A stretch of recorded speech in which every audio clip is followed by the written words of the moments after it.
ತ್ರೇಸ್ kitchen and ಲಾಕ್ಸಿಗೆ ಸ್ವಾಗತ. ನಾವಿವತ್ತು ಕಡಾಯಿ ಎಗ್ ಮಸಾಲ ಮಾಡ್ತಾ ಇದ್ದೇವೆ. ಅದಕ್ಕೆ ಬೇಕಾಗುವ ಸಾಮಗ್ರಿ: 3 ಟೊಮೆಟೊ ತಗೊಂಡಿದ್ದೇನೆ, ಸ್ವಲ್ಪ ಕೊತ್ತಂಬರಿ ಸೊಪ್ಪು ತಗೊಂಡಿದ್ದೇನೆ, ಸ್ವಲ್ಪ ಶುಂಠಿ, 2 ಕಾಯಿ ಮೆಣಸು, ಸ್ವಲ್ಪ ಬೆಳ್ಳುಳ್ಳಿ. ಇಷ್ಟನ್ನು ಪೇಸ್ಟ್ ಮಾಡ್ಕೊಂಡು ಬರುವ. ಈಗ ಪೇಸ್ಟ್ ಮಾಡಿಕೊಂಡು ಇವಾಗ ರುಬ್ಬಿ ಆಯಿತು. ಈಗ ಒಂದು ಪ್ಯಾನಲ್ಲಿ ನಾವು ಆಯಿಲ್ ತಗೊಂಡಾಗ ಒಂದು ಕಡಾಯಿಯಲ್ಲಿ ಸ್ವಲ್ಪ ಆಯಿಲ್ ಹಾಕೊಳ್ತಿದ್ದೇನೆ ನಾನು. ಇವಾಗ ಚಕ್ಕೆ ಲವಂಗ ಮತ್ತು ಒಂದು ಪಲಾವ್ ಎಲೆ ಹಾಕೊಳ್ತಿದ್ದೇನೆ. ನಂತರ ನಾನು ಹೆಚ್ಚಿಟ್ಟ ಈರುಳ್ಳಿ ಹಾಕ್ತಿದ್ದೇನೆ. ಈರುಳ್ಳಿ ಸ್ವಲ್ಪ ಫ್ರೈ ಆಗಲಿ.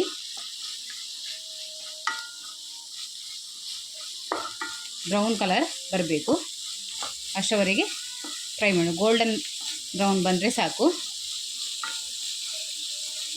ಸರಿ ಫ್ರೈ ಮಾಡ್ಕೊಳ್ಳುವ.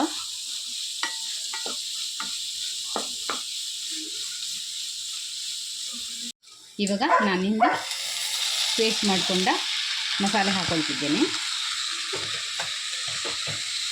ಇದು ಫ್ರೈ ಆಗಲಿ ಸ್ವಲ್ಪ. ಇದರಲ್ಲಿ ಮಸಾಲೆ ಸ್ಮೆಲ್ ಹೋಗಬೇಕು. ಇವಾಗ ನಾನಿಲ್ಲಿ ಧನಿಯಾ ಜೀರಾ ಪೌಡ್ರು 3 ಟೀ ಸ್ಪೂನ್ ತಗೊಂಡಿದ್ದೇನೆ. ಒಂದು ಅರ್ಧ ಟೀ ಸ್ಪೂನು ಅರಶಿನ ತಗೊಂಡಿದ್ದೇನೆ, 2 tea spoon garam masala, 1 tea spoon ಖಾರದ ಪೌಡ್ರು. ಅದಕ್ಕೆ ಸಹ ನಾನು ಮೊಟ್ಟೆ ಫ್ರೈ ಮಾಡುವಾಗ ಸಹ ಖಾರದ ಪುಡಿ ಹಾಕಿದ್ದೇನೆ. ಹಾಗಾಗಿ ನಿಮಗೆ ಎಷ್ಟು ಖಾರ ಬೇಕು ನೋಡಿಕೊಂಡು ಹಾಕಿ. ಈಗ ಇದಕ್ಕೆ ಆ್ಯಡ್ ಮಾಡ್ಕೊಳ್ತಿದ್ದೇನೆ. ಇವಾಗ ನಾನಿಲ್ಲಿ 1 ಲೋಟ ನೀರು ಹಾಕ್ಕೊಳ್ತಿದ್ದೇನೆ.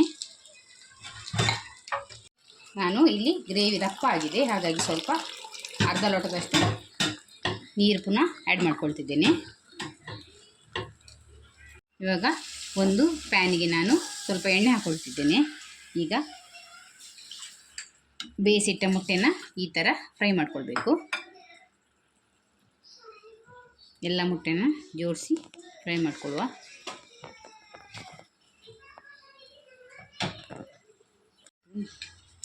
ಇವಾಗ ನಾನು ಇದಕ್ಕೆ ಅರಿಶಿನ ಪೌಡ್ರು, ಖಾರದ ಪೌಡ್ರು, ಉಪ್ಪು ಸೇರಿಸ್ಕೊಳ್ತಿದ್ದೇನೆ.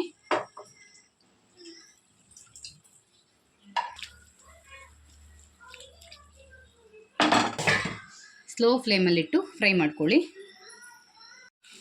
ಇವಾಗ ಇದನ್ನು ತೆಗಿತಾ ಇದ್ದೇನೆ. ಫ್ರೈ ಆಗಿದೆ. ಒಂದು ಪ್ಲೇಟಿಗೆ ತೆಗೆದಿಡುವ.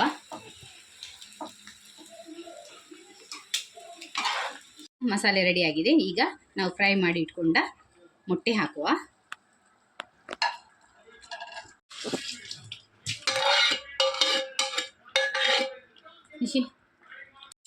ಇವಾಗ ಸ್ವಲ್ಪ ಇದರಲ್ಲಿ ಬೇಯಲು ಬಿಡುವ.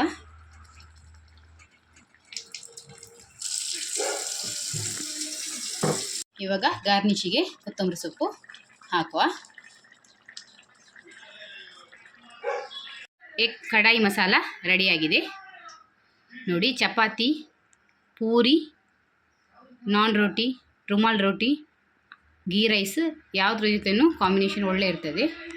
ಒಂದು ಸಲ ನಿಮ್ಮ ಮನೆಯಲ್ಲೂ ಟ್ರೈ ಮಾಡಿ ನೋಡಿ.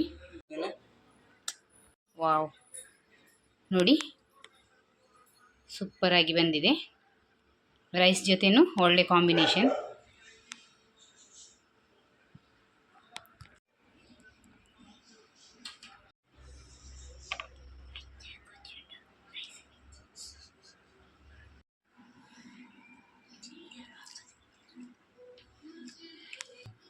ಸೂಪರಾಗಿ ಬಂದಿದೆ. ನಿಮ್ಮ ಮನೆಯಲ್ಲೂ ಸಹ ಒಂದು ಸಲ ಟ್ರೈ ಮಾಡಿ ನೋಡಿ.